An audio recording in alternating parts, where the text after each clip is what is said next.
Beautifully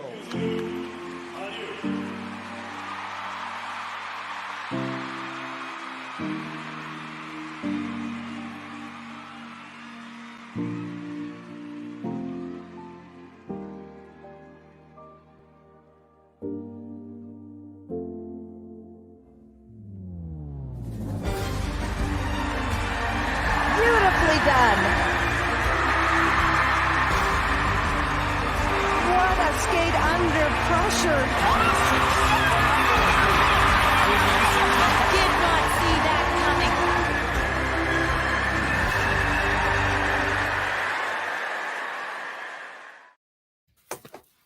Hey everyone, and welcome back to That Figure Skating Show, but make it live. Today's episode, it is on the men's short program. We're going to be talking that. We're going to talk to our special guest, the one and only JAVIER Fernandez. We're going to touch on a second positive case outside the bubble, talk about Olympic quota spots. But first, we're going to dive into the event. Ash, what did you see? Very interesting event. Again, excited to see the men's event, figure skating all in general. A lot of mistakes, a lot of unexpected finishes, especially in the top three. A really tight field. There's a bunch of people in like the 93, 91 club, from like Mikhail Kolyada all the way to Kevin Amos. Really tight there. So it's going to be quite a competition heading into the free. And some fun, what I really liked about this event too, in particular, a lot of variety in music, so much. Like there were definitely some notable ones that we say not to skate to, like the Nutcracker, but then we had things from Kevin and Shoma and Kagiyama that were so different, that kept it nice and light and fun. And also, usually I would say that the least fun event for outfits is a men event, but this time I thought it was great. We have Yuzu rating Ermanov's closet that we got from at Skating 102, which is hilarious. Giving us that Pretty greaser. accurate. Yeah, I loved it. Greaser, pleather, and studs and rhinestones. Who doesn't love that? Shoma with the, again, Swarovski crystals all up and down. Loved it. And Kevin Amos with his mission slash, I guess I want to say Mayan Aztec inspired outfit. And just great outfits up and down. Yeah, no, I would have to agree. I was very entertained during that event. There was a lot of ups and downs throughout the competition, a lot of interesting stuff happening. And it was, I would say, worth the wait with all that figure skating missing from our lives in the past year. So let's head on over to the small medals podium. So in first place, we have Yuzuru Hanyu with 106.98, not his world record, but a very, very solid score. In second place, and this is kind of the big upset, the big story of the event, Yuma Kagiyama from Japan, 100.96, just lit the place up, was unreal. Amazing. And then Nathan Chen in third with 98.85, not the skate he was looking for. Mistake on the quad lutz, but quick thinking to put the combo on the quad flip later on, save those points. He is very much in striking distance with his free program. 8 points is like one jump, nothing. Yeah, I want to, like, even at this event, for some reason, it's the PCs for me, the program component scores. It's like, we had like a Jason Brown program, and to me, that was like perfect. Like, where are the 10s there? Yuzuru Hanyu, again, not close, like almost 6 points off of his world record for the short program, and it was an amazing program. It was literally like, I'm entertaining you. Are you not entertained? Are you not? And I was, and I'm just like, I was definitely thinking a 110. So I thought he was underscored and I am entertained. Entertained. Yeah, press it. And Yuma Kagiyama, we're gonna talk about it a little bit more later, but that should have been like a higher. Like, I feel like Yuma's score should be 106 and Yuzu should be like 111, 110, 112. That should have been 114. 114. Whatever. Just honestly make us all happy. We were wanting skating for a long time. Give us the scores we want. Yeah, why is everyone holding back so much? I don't understand. Not. Whatever. You know what? Let's while we're on it, let's talk about Yuma. Let's talk about this golden child. First off, his jumps. The guy has room at the end of his quad. Like, Bam. It's like nothing. No doubt, no hesitation. The confidence in the landing. He just knew he had it. And like how he flies into every single jump, flies into every, like this effortless, frictionless flow that he has. Just incredible. I only became aware of him at last Four Continents. And I was like, this kid is amazing, and his skating skills have improved even since then. I loved it. I loved it. He finished third at that event the last time we saw him. I mean, we could be looking at the new force for Japan. I mean, Japan always has at least one kind of driving force in the men's event, and right now obviously there are three. They're all in the top 10, and they're all contenders for medals, but this guy's young, he's fresh. We might be looking at the next wave, and I'm all for it. I like him. I like him a lot. And he's so full package. Like this choreography by Lori Nickel, from start to finish, was just full energia. Like, just give it to me. His commitment to every single movement, that step sequence, the change of directions, a little like everything. He's a full package. He's got amazing spins as well. He's got it all. And after Yuzu retires, whatever that will be, Japanese men's skating is in really good hands. I'm pumped. So yeah, clearly this is a very exciting event. I still got the juices flowing. I'm pumped right up.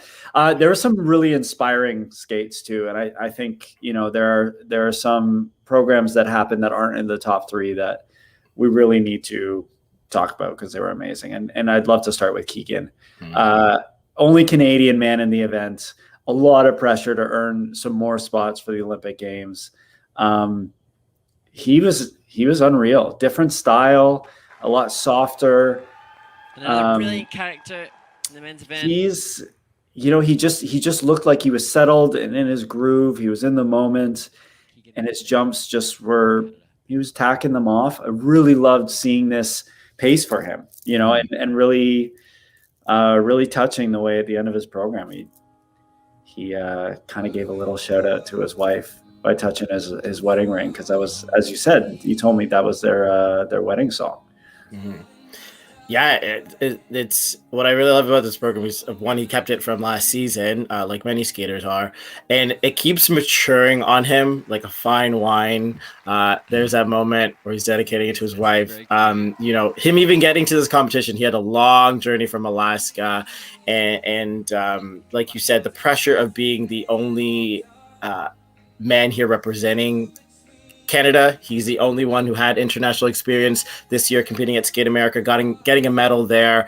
And he's really holding it down, showing us that he is here to perform and do his job, do his duty. And I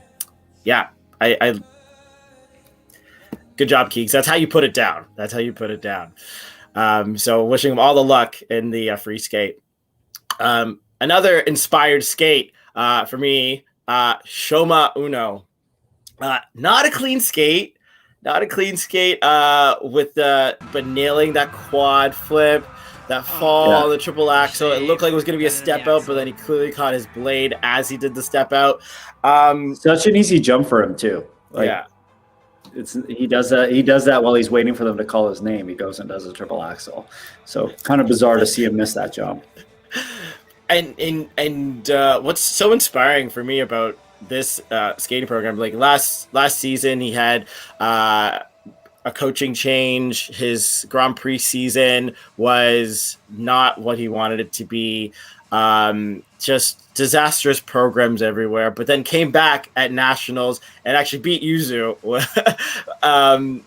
And so, seeing him, even with the mistake, finishing and smiling, and his smile lights up the entire building. It's almost as bright as the rhinestones that cover his entire body.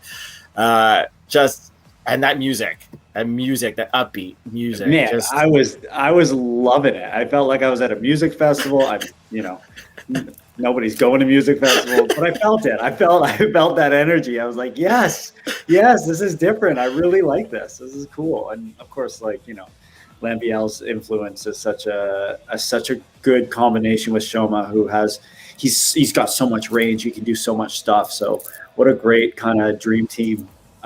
Those two working together. I really like their connection. They have a really good rapport right before the program. Lambiel gave him a little smack on the face, like wake up, and then after they were joking about like you missed your triple toe. I think he said like one of his other coaches would be really upset with you for missing that and what happened on the triple axel, but just smiles all around, and that's the kind of positive atmosphere you want to see between skater and coach. Next.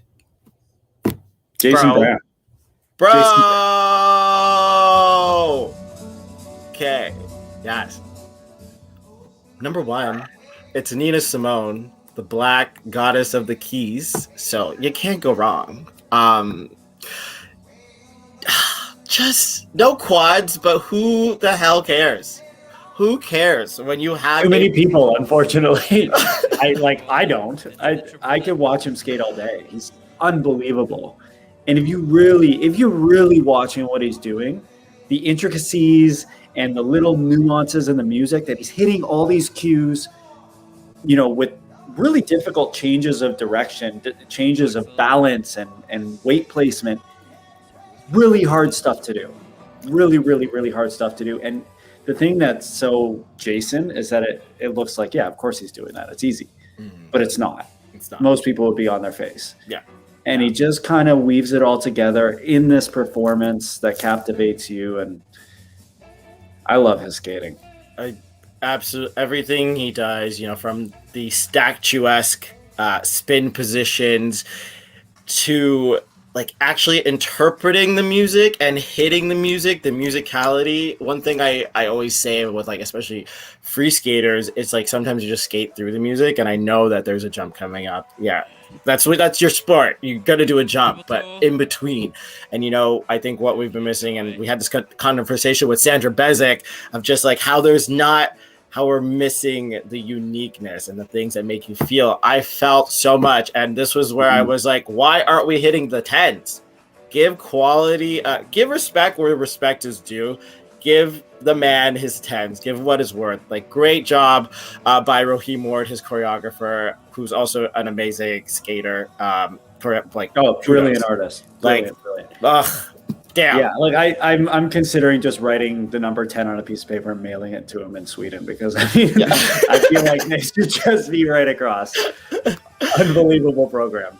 I mean, it might not get there till after he leaves, but Yeah. Just, I think not my intention. And let's head over to our wow moments. Our wow moments. Who are there for you? Yeah, Vincent Zhou, 2019 World Bronze medalist, 2018 World Junior Champion. He's not qualifying for the free skate. It's so heartbreaking to see this happen. It's just a reminder of how delicate competing is and how slippery ice is and how you can be as prepared as you want and stuff can just happen in the blink of an eye. Going for a crazy quad lutz with his arms over his head. So good in warm-up. Wildly difficult. But not when it mattered. But he's grown so much as a skater and Yeah. To me, of course, it was not his day technically, and I know he's very disappointed. And like you said, going from third 2 years ago to not even qualifying for the free skate is very heartbreaking. But I hope that he does keep in solace that this is a weird year and there's still Olympics and we know what he's capable of. He's also had to go through a lot of coaching changes in the last few years, from Tammy Gamble, Lee Burkell in Toronto, but then the pandemic hit. So he's back in Colorado with Princess Kral and Tom Zakrajsek. But like you said, this program, even though it's Josh Groban, It's on our list. You should have checked with our list before speaking to it. And it's such a beautiful piece of music, Vincent. And then I kind of just got it, Vincent.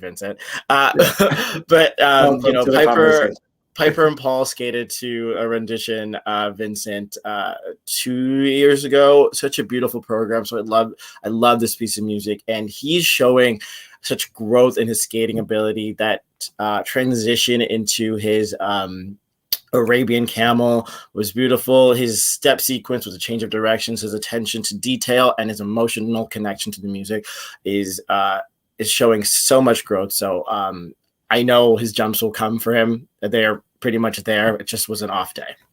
Yeah, and he talked about that. Let's hear what he had to say in his post skate interview. You know, sometimes you can warm up as well as you want and prepare as well as you want, and you know, get yourself ready mentally and everything. And when you go out there, it's just not your day. And today felt like one of those days.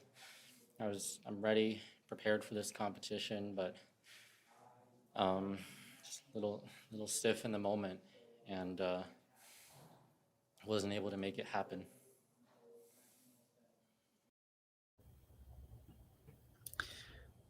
I mean, it's tough. It's so tough. It's one of the things that makes this sport so powerful to watch, is that it is so, like I said, it's so delicate. Anything can happen, and you can be ready, and it can just not be your day. And your not day can be devastating. It can be like a year's worth of work, and you don't even get to skate the free. But he looks like he's got a really good head on his shoulders. He's taking it in stride with a lot of wisdom and maturity. And I think that's one thing that these types of experiences gift you, is the opportunity to grow and gain a lot of perspective and insight. So he's still young. Moving forward with his career, I'm sure his future success, he'll look back on this and be grateful for what it gave him, as hard as it is. Yeah. Well, you know, speaking of, you know, trying to deliver in times of like high pressure and working so long, this is the backdrop of this is Olympic spots. It's Olympic spots, that mad grab for Olympic spots. You know, so let's talk about Canada in particular, because we are Canadians. Keegan is the sole competitor here in the men's event. What kind of pressure is that to, you know, try and get out there to skate to get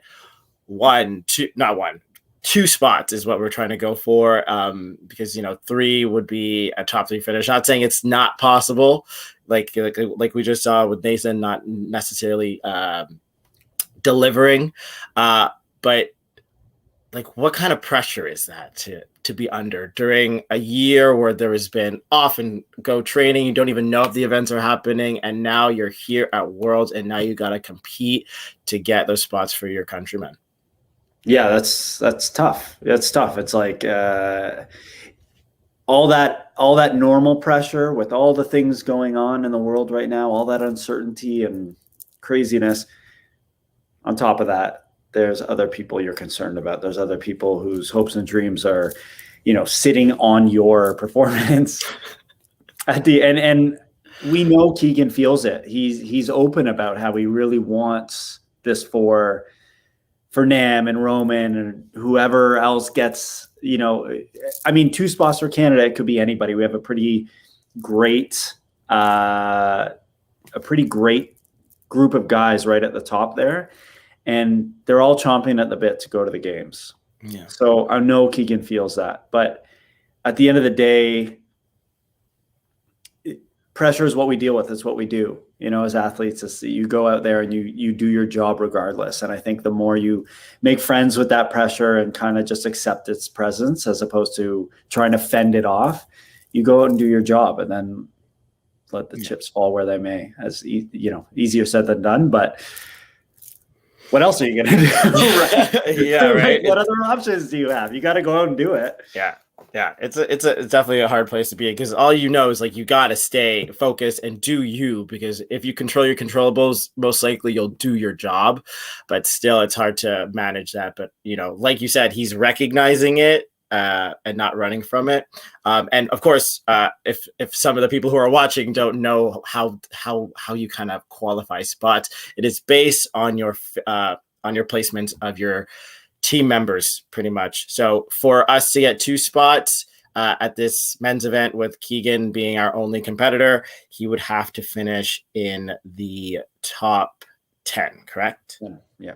Top 10. If we want 3, he's got to actually finish top 2, not even third. It's 3 to 10 for one person, and then 1 to 2 to get 3 people. And then there's a whole bunch of other little complicated maths in there that, like, if you qualify for the free, but one of your person doesn't. So for example, with Vincent Zhou, because he didn't qualify for the free, if Jason Brown and Nathan Chen get their total to still add up to only 13, so let's say a 3rd place for Nathan and a 10th place for Jason, they get 3 spots, but then I think they still have to, one of them still has to go to qualify. The person has to go qualify, which at Nebelhorn makes it kind of interesting. Yeah. Hey, you know what? Olympic season's supposed to be a bit dramatic, right? Like, skating is a dramatic sport. It's why people watch it. As hard as that is for the skaters, this is like good content. It's we want to see people rise to the occasion. We want to see people, like, thrive in when the odds are stacked against them. So it sucks, but it's also exciting, and I know that Vincent's going to come back stronger from this, 100%. And Yvonne Fink is asking, "Where's Javi?" Well, ma'am, I think it's time to bring him out. Yeah, I mean, people want him. We're producing this now. The one and only. Here he is. Hello. Hello. How are you, boys? Good. How are you? We can't see you. I was having so much fun. I was having so much fun listening to you guys. We're having fun listening to you too. We can't see you. Like a podcast. Well, you cannot see me. It's a podcast. No way. It's all right. You're incognito. You're the witness protection program right now. Everyone don't know because you can't see him and don't recognize his voice. This is 2-time world champion, Olympic medalist, 7-time European champion, the legend from Spain, Javier Fernandez. Okay. There's no my face, right? It's me, but here it says that everything is set. That you were supposed to see me at the moment. That's okay. That's okay. Keep going until your face pops up. Yay!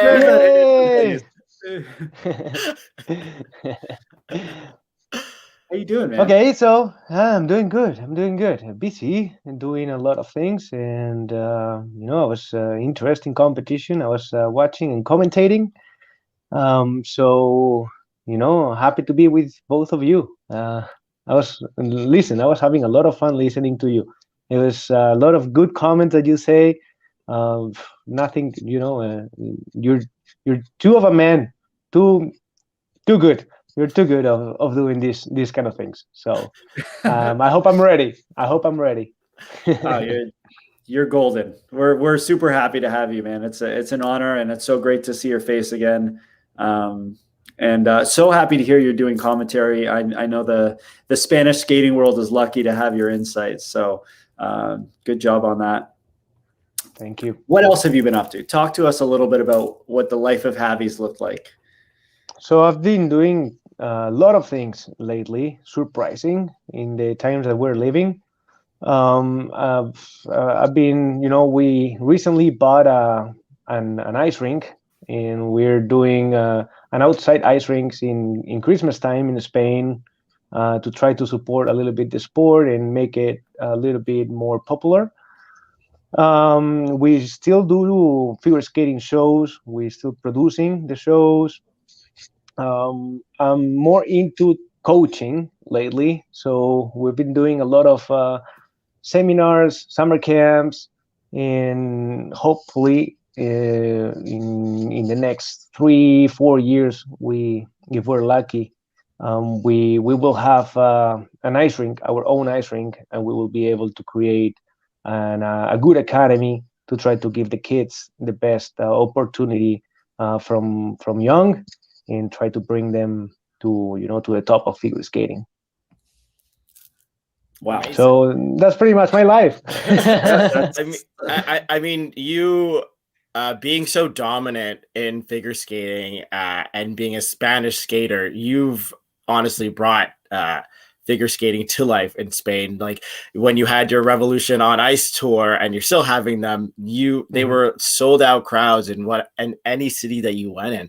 Can you talk about being kind of the Behringer of figure skating in Spain, and how big that is to be the one creating that buzz, that new sport that's like a hot commodity in Spain? It's beautiful, but in the same time, it's scary. It's really scary because you don't know when it's gonna go wrong. It's for the people here in Spain, is something totally new. They were used to see me come in the competitions.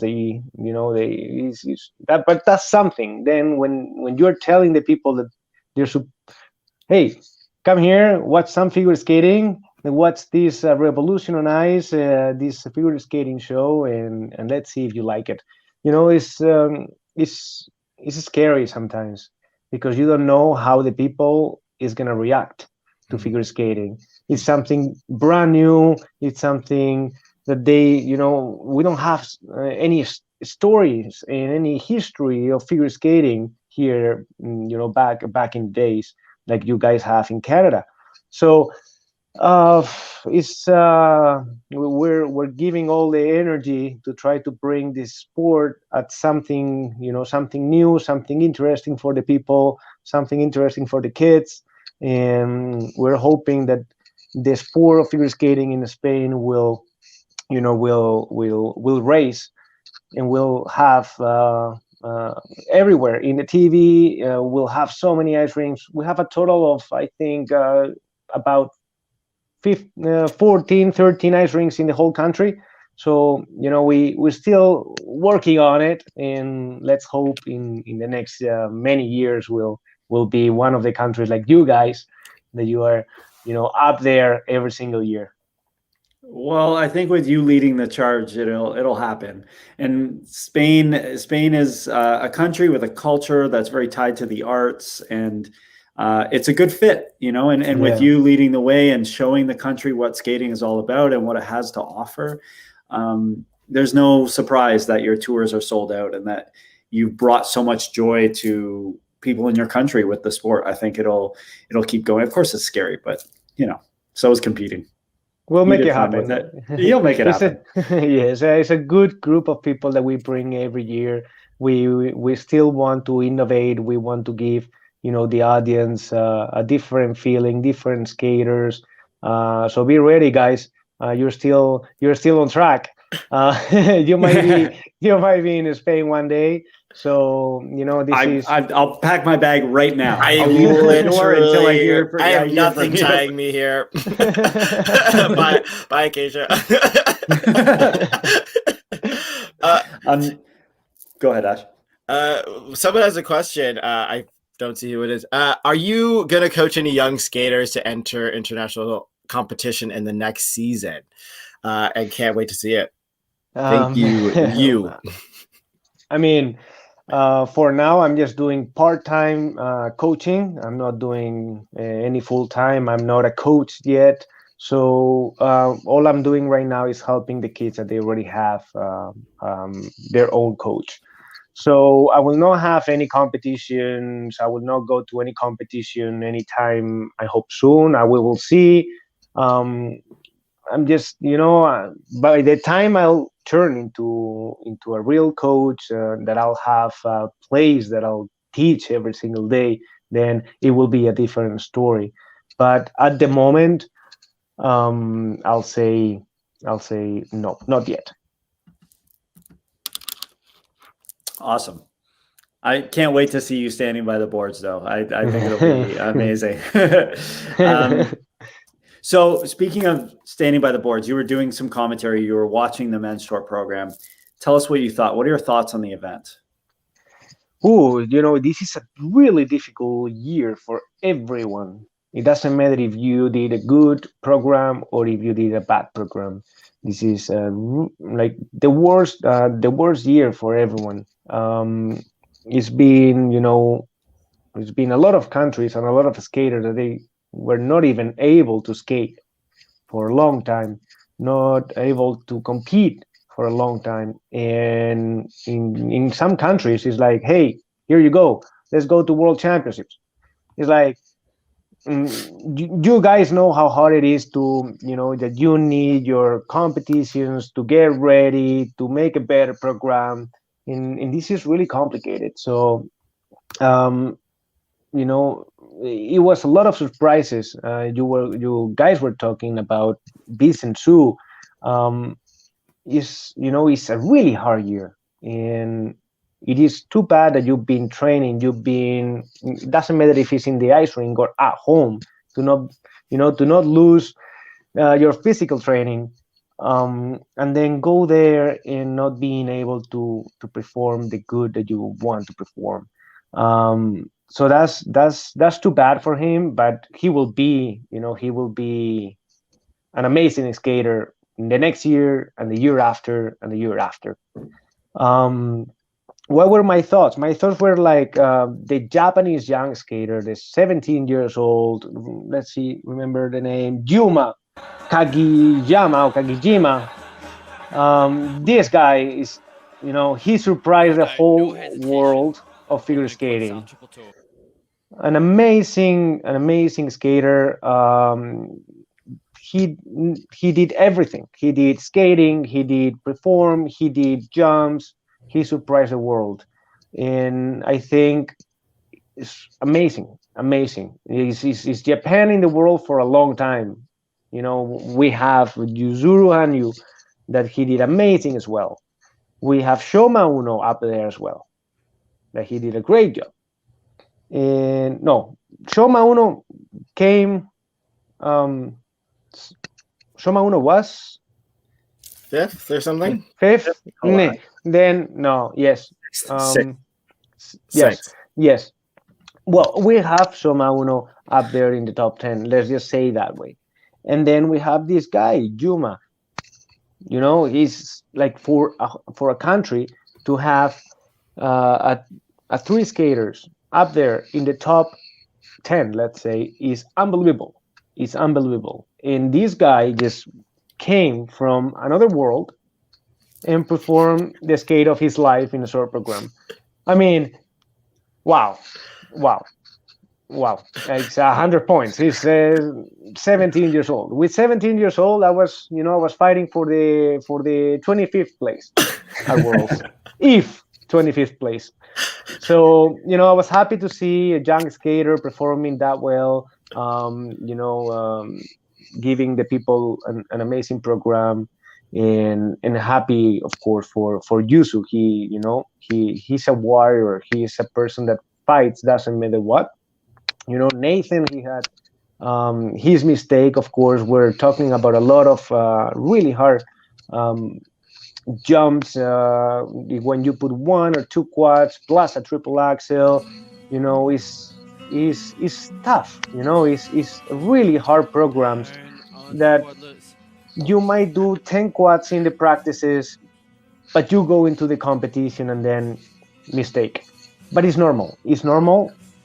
So I know Nathan will come back strong into the free program, and these two Japanese boys, they have to fight as well, because it's not going to be an easy competition. It's not going to be an easy final, and we might have a lot of surprises. By the way, Keegan, amazing place for Keegan.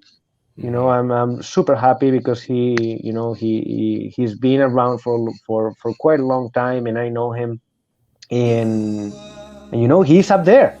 He's up there, and he surprised every single year to the world. So I just hope he have a good free program. He can be up there in the World Championships, because he is a skater that he deserves to fight, and he deserves to be, to have a happy moment in this hard year.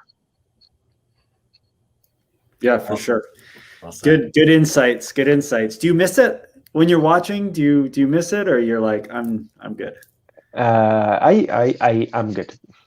yeah. I hear I'm you. good. I feel the same way. yes. I mean, it's good to be able to understand the sport, figure skating, the way I understand it.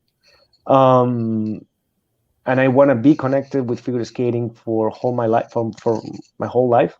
But in the same time, competitions are tough, are really difficult, and I think I did my job in my time. Good for you. That's a healthy perspective. Yeah. So why don't we move on and let's do some predictions here. All three of us. I'll go first. Okay. I think Yuzu's going to take it. He's got that 8-point lead. I mean, if he skates clean, I don't think Nathan will catch him. He could, but I think Yuzu's going to take it. I think Yuma's going to stay on the podium, and I think Nathan's going to be second. That's my prediction. My dark horse is Kolyada. His free program is one of my favorites of the year. It's so good, and if he's on, I don't know. Anything can happen, but that's kind of my tentative thoughts right now. Ash? Yeah, I think Yuzu is going to take top spot. Yuma Kagiyama, he was a dark horse here. I knew that going in from watching him last year. I see him on the podium somewhere. I think maybe second. He also has a 7-point lead on Kolyada right now.